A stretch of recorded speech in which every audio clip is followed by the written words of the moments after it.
quite obviously it was that Malcolm said, "Oh, okay, you're so drunk you can't play, so you got the sack." So, well, it took me. I had to sit down for a while when I come off stage because I was like jelly. I mean, it was either a trip or something. Something gave me something in my drink. But whether Angus and Malcolm will say that, I probably won't say that because, who knows what they'll say. I was shocked, when it did happen. Yeah, I was in shock. Sure, I like Colin, I still do, but he was sacked, and that was the portent of things to come. Believe me. With a newly recruited rhythm section, the band went on the road to promote the single. It was decided, however, that a change of image was needed to separate AC/DC from their contemporaries. Malcolm and Angus informed the rest of us that Angus was going to be dressed in a schoolboy uniform, short pants and the rest of it, and Malcolm was going to wear a sort of a white silk airman's jumpsuit with blue sort of gumboot type things, and he asked the rest of us if we can think of something. So the drummer at the time, Noel Taylor, came up with an idea of wearing sort of a harlequin sort of clown outfit with a top hat. The bass player, Neil Smith, come up with a New York cop sort of outfit with a crash helmet, jodhpurs and dark glasses, that kind of stuff. And I came up with the idea of the ultimate parody of a rock star, I guess. It was a cross between Rod Stewart and his jackets and stuff like that, and Slade. So when we actually went out at Victoria Park there in Sydney, the big open-air concert, the fans that were out there knew what we were like. They'd seen us. But when we walked out, the reaction was quite amazing, to tell you the truth. Schoolboy uniform and the rest of us, we played the same music, obviously. Had a great reaction, and the schoolboy uniform seemed to do something to Angus Young, because he really ripped up the stage. He just went berserk. I'd never seen him like that before.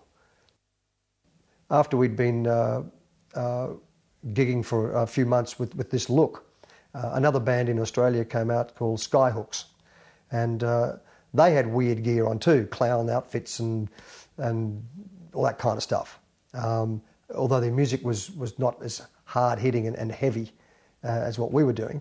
And I guess that's why Malcolm then said, right, we're all going back to jeans and T-shirts again, except for Angus. Angus will keep his schoolboy uniform, and that'll make the difference between us and any other band around the place. Malcolm's decision to make Angus the focal point of the band didn't end with his brother's stage attire. Malcolm was really, I suppose, the brains, I guess, of AC/DC, and Malcolm was also instrumental in putting Angus forward as the star, as it were, because when we first started, we did a lot of 12-bar, and Malcolm and Angus both played lead. Malcolm was a great player. So we had two guitarists in the band.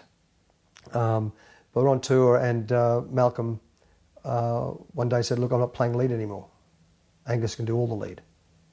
Initially, when AC/DC formed, and we're talking about 31 years ago now, I feel they probably were seen as no more than just another bunch of kids trying to make it on the local scene. Nothing more than that. It's only when changes started to happen and they got the right lineup together that the sparks started to fly. I think in the early days, it was very much a local band, another stepping stone for Malcolm, with Angus, driving Angus along. The most important thing as far as that is concerned is it got Malcolm and Angus together in a band and proved that these two had something special. And you talk to people around at the time and say, band weren't exactly great. Wrong singer, Dave Evans, who was the original vocalist, wasn't fantastic. But Malcolm and Angus had something, especially Angus, because Angus was already developing his stage act. He was developing the famous walk, and suddenly people were looking at him and not at Dave Evans.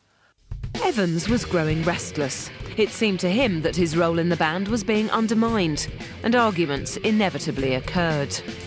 We formed the band as a band, and it was a democratic thing, like with the name of the band and all this kind of stuff. And by this time, with people being sacked left, right and centre, and also our first manager, he got sacked as well, I was feeling, I suppose, as a founding member, I wasn't being consulted with a lot of different decisions, which was quite upsetting, to tell you the truth. I guess I let my feelings known too, to Angus and Malcolm, who would at this stage would be having meetings with George Young and just virtually telling me what decisions. It became apparent to Evans that on closer inspection there were more young brothers in the band than there appeared to be. I guess George, with his experience, really was the mentor for Malcolm and Angus, and really, I suppose, the unofficial manager. I mean, I didn't really worry about that. I mean, the experience of George Young was fantastic to draw upon. But, as I say, it became like a clique, of course, with the young brothers, and I realised by this stage that, that they expected everybody to toe the line of all decisions, and if you're a creative person yourself, or you're young and full of spunk and all that kind of stuff, and fire in your own belly and that kind of stuff, yeah, it does piss you off. I don't care what decisions were made, but it would have been respectful if I was at least sitting at the table, if you know what I mean. Yeah. Unbeknown to Evans, however, a new character was about to emerge who would change AC/DC's path significantly. Bon arrived and suddenly it all fell into place. The spark lit, the bulb went on and the fire started to rage. The Scott family moved from Scotland to Australia in 1952. After settling briefly in Adelaide, they soon relocated to Fremantle, a quiet port south of Perth in Western Australia.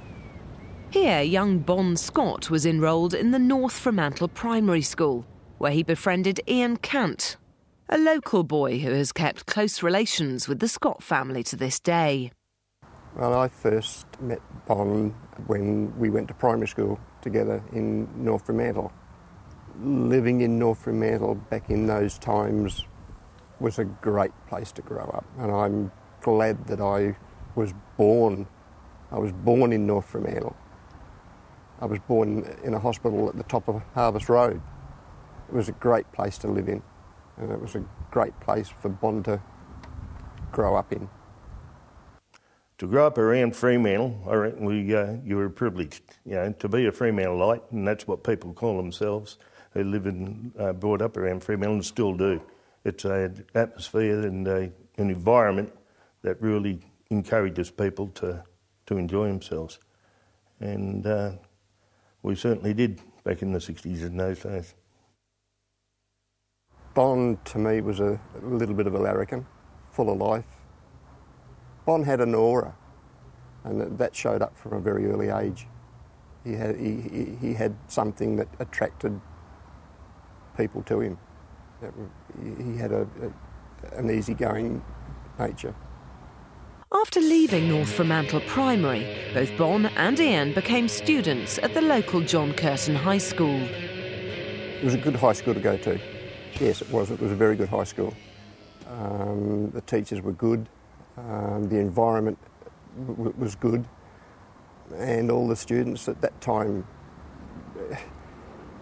It was a fun period in his life and my life. High school was a good time. Yes, it was. Bon developed an interest in drumming and played with his father Chick in the Fremantle Pipe Band. In his mid-teens, Bon became more interested in rock and roll and began to hang out at the local dances. Here he met Richard Selby, who shared his passion for music and would later become the singer of the Perth band The Troubadours. I first met Bon, it was probably at St Patrick's Church. They used to have a Sunday dance, a rock and roll dance on a regular basis. And there'd be bands coming, and I was a young high school student going to John Curtin High School in Fremantle, same as Bon. And we used to go to St Pat's on a Sunday, and on a Friday we'd go to the Fremantle Police Boys, and they'd have wonderful rock and roll bands on, and we'd be there watching the bands. There was always something happening in Fremantle with rock and roll, and I think that was a good part of our growing up. Before we actually got into bands, that was influencing us at the time. We'd go and watch the other bands, and that encouraged us to practice a little bit more, try a little bit harder, and try and form our own bands. Bon soon joined his first group, the Spectors, a cover band in which he was the drummer and occasional singer. They began to play the same dances in which he'd previously been a member of the audience.